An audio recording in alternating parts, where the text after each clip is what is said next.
The Young and the Restless spoilers next week, March 30 to the 3rd of April 2026.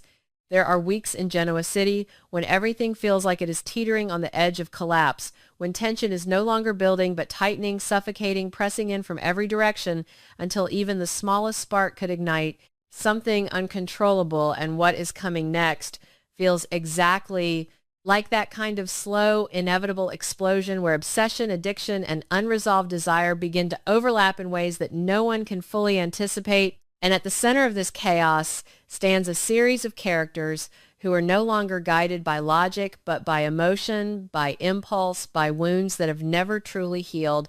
Patty Williams' presence alone is enough to destabilize any room she enters, but what makes her current behavior so deeply unsettling is not just her persistence, but the way she frames her connection to Jack, turning what he desperately wants to forget into something she insists is undeniable, almost sacred in its intensity. And her seductive taunting is not simply about provoking him, it is about forcing him to confront a version of himself he refuses to acknowledge, a version that responded to her, that engaged with her, even if only for a moment. And that is what makes her so dangerous, because she is not inventing something out of nothing. She is amplifying something that did happen, twisting it, expanding it until it becomes impossible for Jack to completely dismiss. Jack's reaction to Patty is where the emotional complexity of this storyline truly sharpens, because his discomfort is not pure rejection. It is layered with something far more complicated, something that he does not want to name and perhaps does not fully understand himself, because while he is clearly disturbed by her presence, there is also a flicker of something else, something that could be interpreted as fascination or even temptation. And that ambiguity is what gives Patty her leverage, because she thrives in uncertainty in the spaces where people are not entirely sure of their own feelings. And Jack, for all his attempts to maintain control, is not immune to that vulnerability. From a narrative standpoint, this dynamic is incredibly effective because it avoids reducing Jack to a simple victim or Patty to a one-dimensional antagonist, instead presenting a situation where both characters are entangled in a shared moment that carries very different meanings for each of them. And I find this particularly compelling because it forces the audience to sit with that discomfort, to question how much of Jack's reaction is genuine rejection and how much of it is fear of what that moment might reveal about him. And while it would be easy to dismiss Patty's claims entirely, the story deliberately leaves just enough ambiguity to make that dismissal feel incomplete. Diane, of course, exists on the outside of this dynamic, but not in a way that protects her, because if anything, her position is even more precarious, as she is forced to interpret what she sees without access to the full truth. And that limitation becomes a source of growing anxiety, because every interaction between Jack and Patty has the potential to confirm her worst fears. And even if nothing new happens, the mere suggestion that something could happen is enough to destabilize her sense of security. And this is where the tension begins to stretch beyond the immediate conflict, because it is no longer just about what Patty is doing, but about what Diane believes might be happening. At the same time, another storm is quietly forming, one that is less visible but potentially even more destructive, as Nick Newman begins to drift into dangerous territory. And the signs are subtle at first, easy to overlook for those who want to believe that he has moved past his struggles. But beneath that surface, there is a pattern emerging, one that suggests he is not as in control as he claims to be.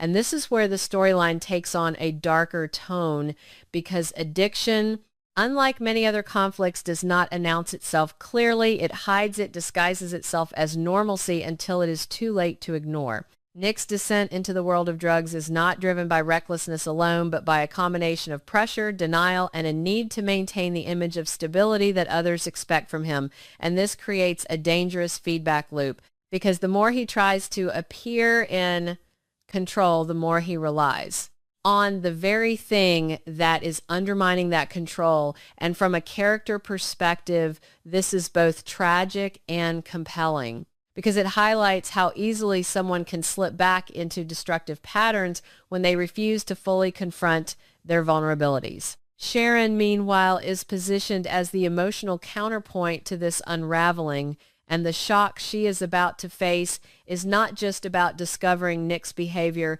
but about realizing how much has been hidden from her, and this betrayal is not loud or explosive. It is quiet, insidious, the kind that makes her question not just what Nick has done, but what she has missed, what signs she failed to see, and that kind of self-doubt can be just as damaging as the betrayal itself, because it erodes her confidence in her own judgment. What makes this convergence of storylines so effective is how they mirror each other in unexpected ways.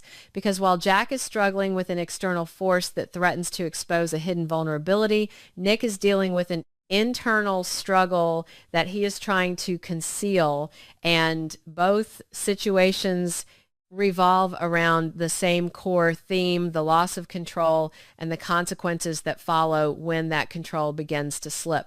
And in both cases, the people closest to them are left to deal with the fallout, often without fully understanding what they are up against. From my perspective, this is where the storytelling reaches its most engaging point, because it does not isolate these conflicts, but allows them to intersect, to influence each other, creating a broader sense of instability that affects the entire narrative landscape. And while it would be easy to focus on the more dramatic elements, Patty's obsession, Nick's addiction, the real power lies in how these elements impact the relationships at the center of the story, because in the end, it is not the actions themselves that cause the most damage, but the way they reshape trust, perception, and identity. As the week unfolds, there is a growing sense that no one is truly prepared for what is coming, because every character is operating under assumptions that are about to be challenged, and every decision they make is bringing them closer to a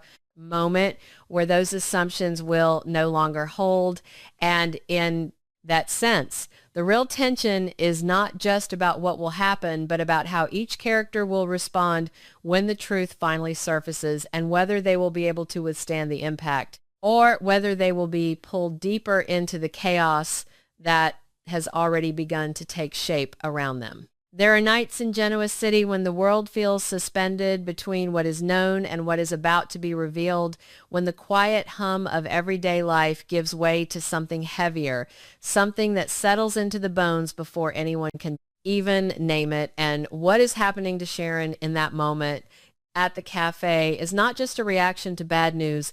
It is the kind of shock that rewrites everything she thought she understood. The kind that does not arrive with noise, but with a silence so profound it leaves her unable to speak, unable to process, unable to hold on to the version of reality she had been living just moments before. She sits there alone in the dim glow of the evening, and something inside her has already shifted beyond repair, because whatever she has just learned is not simply upsetting, it is destabilizing, something that reaches deep into her sense of trust, her sense of safety, and tears it apart with a quiet brutality that makes it impossible to respond in any ordinary way. And when Phyllis approaches asking questions with a mix of curiosity and concern, Sharon does not react with anger or defensiveness, but with emptiness, with a gaze that suggests she is no longer fully present, as though part of her is still trapped in the moment where everything changed.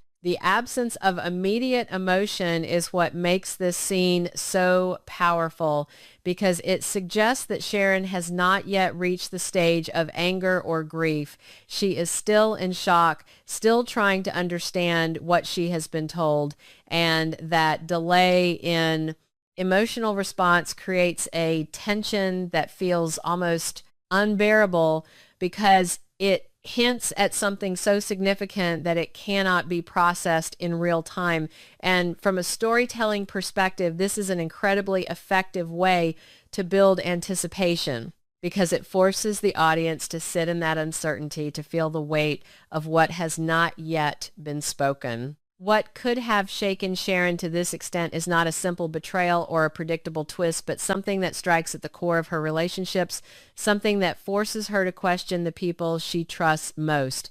And there is a growing sense that Nick may be at the center of this revelation, that whatever she has discovered is tied to the inconsistencies in his behavior, the subtle signs that something has been wrong beneath the surface. And if that suspicion is confirmed, the impact on Sharon would be devastating, because it would mean that the person she relied on for stability has been hiding something significant, something that could put not just himself, but everyone around him at risk.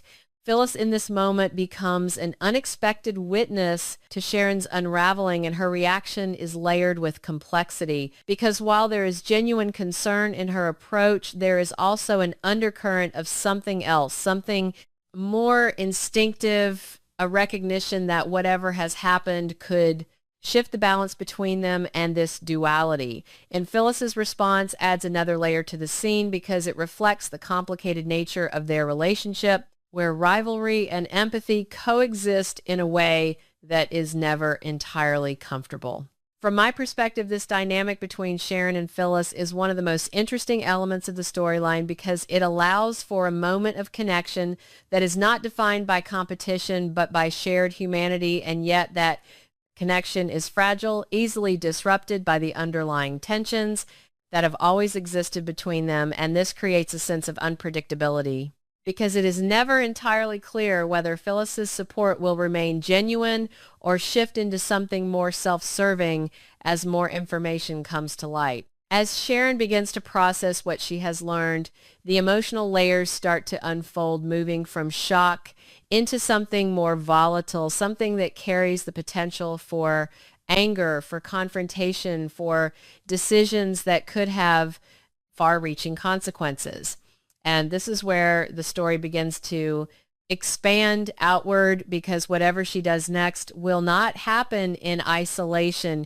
It will ripple through her relationships, affecting not just Nick, but everyone connected to him. And this is where the tension begins to escalate, because the truth, once acknowledged, cannot be contained. If Nick is indeed at the center of this revelation, then his own internal conflict becomes even more significant, because he is no longer just dealing with his own struggles. He is now facing the possibility of being exposed, of having to confront the consequences of what he has been hiding.